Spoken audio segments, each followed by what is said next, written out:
বিএনপির অসংখ্য নেতা কর্মীর বিরুদ্ধে মামলা হয়েছে, জামাতি ইসলামের অসংখ্য নেতা কর্মীর বিরুদ্ধে মামলা হয়েছে, আমাদের জমিয়তে উলামায়ে ইসলাম সহ আমাদের ধর্মপ্রাণ মুসলমানদের বিরুদ্ধে মামলা হয়েছিল। কিন্তু মামুনুল হকের যে প্রার্থী এই আসনে রিক্সাপতি, তার বিরুদ্ধে কোন একটা মামলা হয়েছিল কিনা?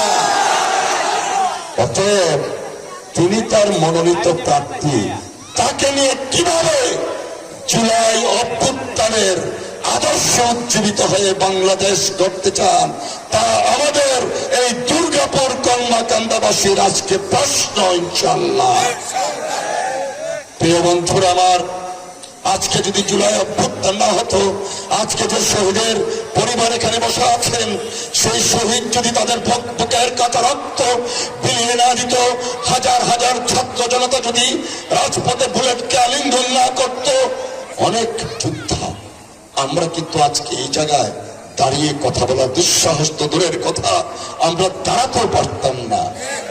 আজকে সেদিনের সেই মামুনুল হকের যে বক্তব্য এবং এই আসনে যে তার প্রার্থী, আমি মনে করি জুলাই অভ্যুত্থানের সাথে তিনি এই এলাকায় বেঈমানি করেছেন।